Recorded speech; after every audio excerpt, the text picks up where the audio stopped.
Ma fille fait partie des enfants qui n'ont pas dormi pendant des mois. Donc on a exclu dans un premier temps tous les problèmes de santé plus ou moins graves comme le reflux avec sa pédiatre. Il n'y avait aucun problème de santé, donc on a testé les bruits blancs, les routines, les huiles essentielles, bref tout un tas de choses dans sa chambre pour tenter de l'apaiser et de la faire dormir. Mais rien ne fonctionnait. Alors je me suis dit que c'était lié forcément à sa chambre et j'ai changé 3 choses. La lumière, la température et l'organisation de sa chambre, la place surtout de son lit dans sa chambre, et en moins de 2 semaines, tout a changé. Alors aujourd'hui, je vais t'expliquer ce que dit la science concrètement au sujet du sommeil de l'enfant et dans l'environnement dans lequel il dort. Que des choses concrètes, faciles à mettre en place, que tu peux appliquer dès ce soir sans rien acheter. La lumière est le facteur numéro 1 du sommeil chez l'enfant. Mais clairement, il est sous-estimé et c'est cet élément auquel on fait le moins attention dans une chambre d'enfant. Or, ce que dit la science est très clair. La lumière bleue, celle qu'on retrouve bien sûr dans les écrans, mais aussi dans les veilleuses LED ou dans une veilleuse d'enfant qui éclaire trop, bloque la production de la mélatonine. La mélatonine, c'est l'hormone du sommeil. L'hormone qui favorise, qui envoie une information au cerveau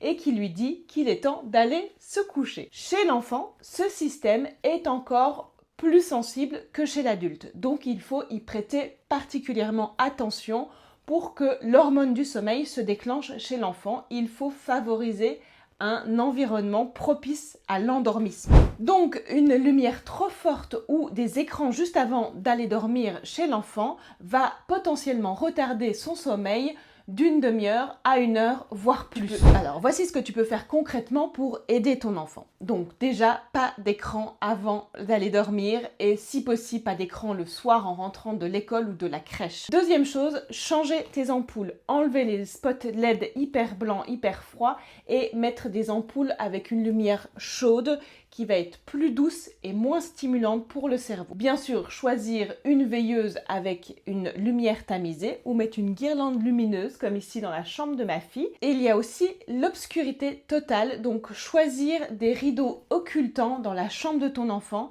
Ça a été prouvé scientifiquement qu'un enfant qui dort dans une chambre sombre a un sommeil beaucoup plus qualitatif et s'endort beaucoup plus profondément et dormira plus longtemps. Deuxième facteur, la température de la chambre. Là aussi, il y a une erreur qu'on fait tout le temps, c'est qu'on surchauffe les chambres. Normalement, la chambre d'un enfant doit avoir une température entre 16 et 19 degrés. Et souvent, on les surchauffe en les mettant à 22 voire 25 degrés quand ils sont bébés. Et c'est une erreur à ne surtout pas faire. Baisser la température de la chambre. Et il est également hyper important d'aérer la chambre. Donc 20 minutes par exemple avant d'aller coucher votre enfant dans sa chambre, vous pouvez l'aérer en grand, même en hiver, et je dirais surtout en hiver. Cela va permettre au corps de baisser en température de 0,5 à 1 degré. Donc c'est super important et ça favorise l'endormissement de votre enfant. Ensuite, il suffit de lui mettre une gigoteuse bien adaptée à la saison et des vêtements adaptés en fonction de la saison, bien entendu un pyjama, un body en été.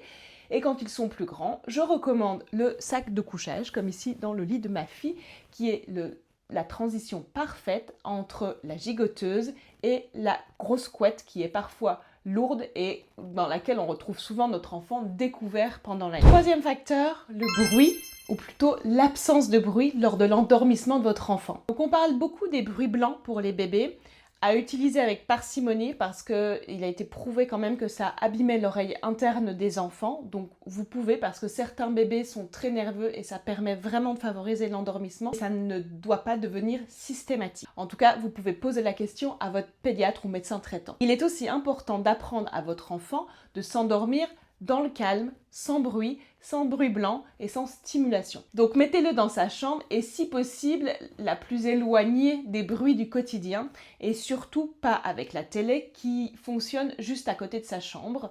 Là, ça surstimule le cerveau au moment où il doit s'endormir. Concernant l'organisation de l'espace, donc de sa chambre, voici ce que j'ai remarqué chez ma fille, c'est que 1. Il faut limiter les jouets qui sont présents dans la chambre au moment du sommeil. Utilisez des paniers, ça va très vite, vous mettez tout dedans, il n'y a pas besoin de trier, ou des bacs de rangement si vous voulez vraiment ranger par type de jouet.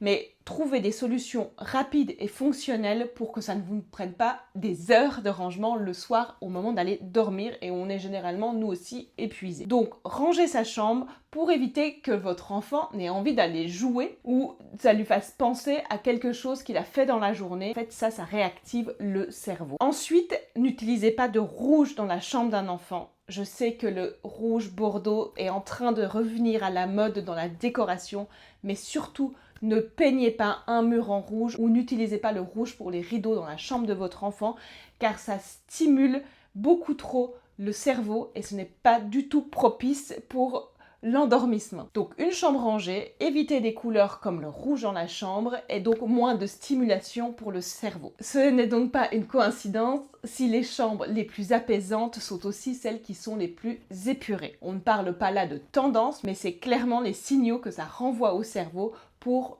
favoriser l'endormissement. Et puis, il y a le lit en lui-même. Donc, évidemment, je trouve que le lit cabane, comme ici le lit cabane Pia de ma fille, est un indispensable pour favoriser l'endormissement d'un enfant, que ce soit juste après le cododo ou lorsque l'enfant est plus grand et qu'il veut aller dans un lit de grand, que le lit à barreaux est trop petit ou qu'il se sent à l'étroit. Pour moi, le lit cabane va favoriser l'endormissement. Il crée tout simplement un effet de cocon et un effet rassurant pour les enfants.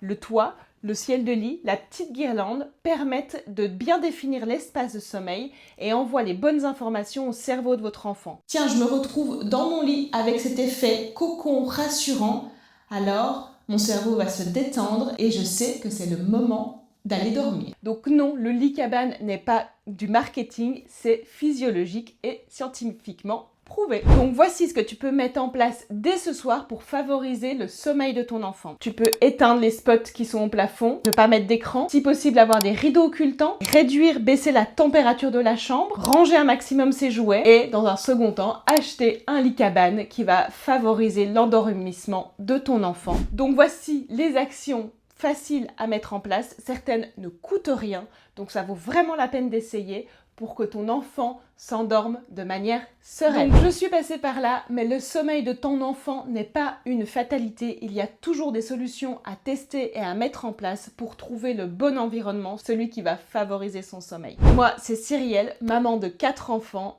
Je suis la fondatrice de Love Mama. Dis-moi en commentaire quels sont tes plus grands défis sommeil à l'heure actuelle avec ton enfant et j'y répondrai avec plaisir. À bientôt!